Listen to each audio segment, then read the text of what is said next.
네, 안녕하세요. 멘탈이 전부다의 철영입니다. 네, 최근 미국 국채의 단기 금리와 장기 금리가 서로 역전되는 장단기 금리 역전 현상이 일어나서 시장을 불안에 떨게 하고 있습니다. 장단기 금리 역전이란 장기 채권의 수익률이 단기 채권의 수익률보다도 비정상적으로 떨어지는 현상을 말하는데요. 여기서 단기 금리와 장기 금리를 어떤 기간으로 산정할 것인가에 따라 기준이 달라지긴 하지만 보통은 단기 금리로서 미국 2년물 국채 수익률을 사용하고 장기 금리로서는 10년물 국채 수익률을 기준으로 삼는 경우가 많습니다. 하지만 이 외에도 3개월과 18개월 또는 3개월과 10년 또는 5년과 30년 등등 주장하는 학자마다 그리고 기관마다 서로 다른 기간을 기준으로 평가하는 경우도 많기 때문에 아직 모두가 인정하는 학문적으로 정의된 어떤 명확한 기준 기간이 있는 것은 아닙니다. 네, 기간에 대한 얘기는 차치해 두고서요. 우선 장단기 금리의 역전이 왜 일어나는지에 대해서부터 알아보도록 하겠습니다. 일반적으로 단기 금리보다 장기 금리가 더 높은 것이 정상이죠. 왜냐하면 돈은 시간에 대한 프리미엄을 가지기 때문입니다. 투자 기간이 길어질수록 불확실성이 증가하고 돈이 묶여있는 기간도 길어지기 때문에 장기간에 걸쳐 돈을 빌려주거나 투자하는 사람은 단기간 투자할 때와 대비해서 더 높은 수익률을 요구하기 마련입니다. 그러한 시간에 대한 프리미엄이 가중되어서 일반적으로 장기금리에 대한 금리가 단기금리에 대한 금리보다 더 높게 설정되기 마련인데요. 그런데 단기금리가 장기금리보다도 더 높아졌다는 것은 무엇을 뜻하는 걸까요? 단기금리는 보통 연준이 정하는 기준금리의 영향을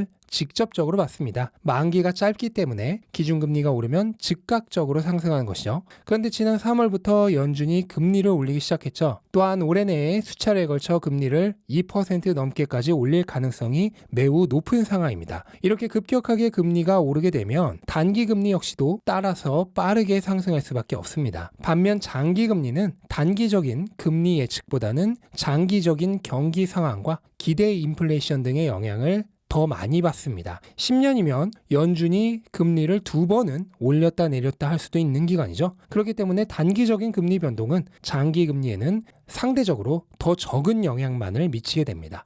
따라서 단기 금리는 급격하게 오르는데 이에 반해 장기 금리는 그만큼 오르지 못하는 현상은 일반적으로 시장의 장기적인 경제 전망이 단기적 경제 전망보다 훨씬 좋지 못할 때 발생하게 됩니다. 실제로 장단기 금리 역전은 과거 여러 차례 있었던 경기 침체 당시 그에 앞서 선행되어 나타났던 경기 침체의 지표로서 증명이 되었는데요.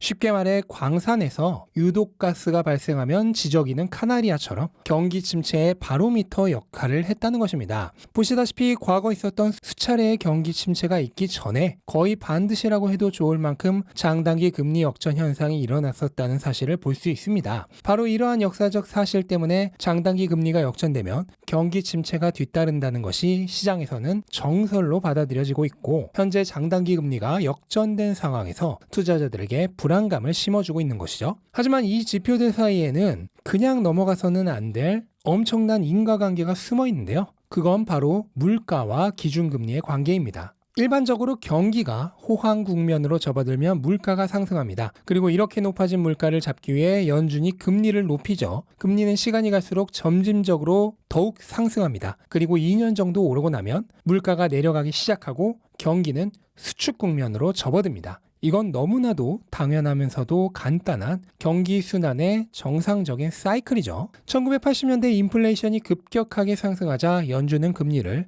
최대 20%까지 올립니다. 앞에서 단기금리는 기준금리에 연동이 된다고 말씀드렸죠. 이에 따라 단기금리가 급격히 상승하며 장단기금리가 역전됩니다. 금리를 이렇게 올리니 경기는 위축되고 물가는 내려옵니다. 이에 따라 금리도 내려옵니다. 그리고 장단기 금리는 정상으로 돌아옵니다. 1980년대 후반에도 완전히 똑같은 일이 벌어집니다. 그리고 1990년대 후반에도 그리고 2000년대 중반에도 마찬가지입니다.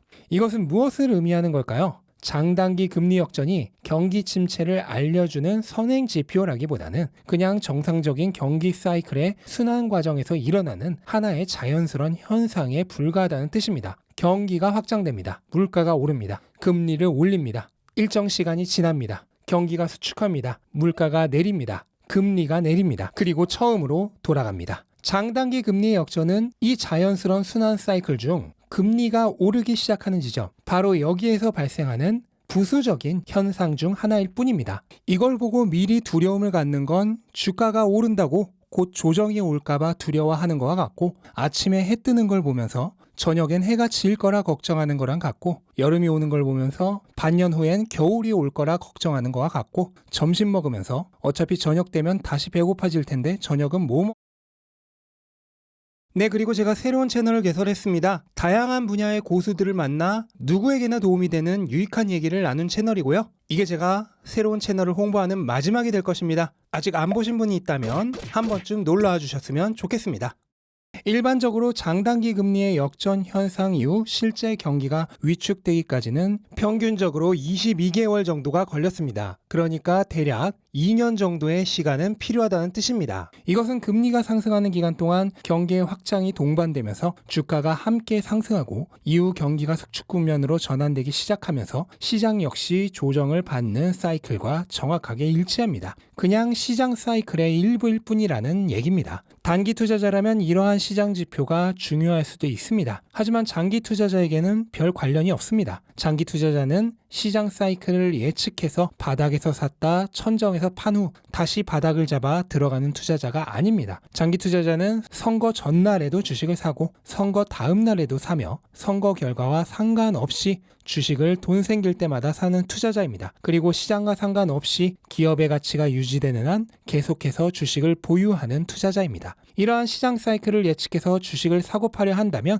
우리 생에 장기 투자를 할 수 있는 타이밍이란 영원히 존재하지 않습니다. 주식을 중간에 팔아야 할 이유가 수천 가지쯤 되기 때문이죠. 네, 그리고 이 영상에는 중요한 2부가 준비되어 있는데요. 지금 벌어진 장단기 금리 역전의 경우 지금까지의 과거 사례와는 다른 특이한 현상이 동반되고 있기 때문에 맹목적으로 과거 지표를 따라 생각할 수 없다는 것이고, 그것을 뒷받침하는 이유는 무려 5가지나 됩니다. 여기에 대해서는 2부에서 다시 다루도록 하겠습니다. 네, 이것으로 오늘 영상은 마치도록 하겠습니다. 영상 끝까지 시청해주셔서 감사드리고요. 즐거운 하루 되시기 바랍니다. 감사합니다.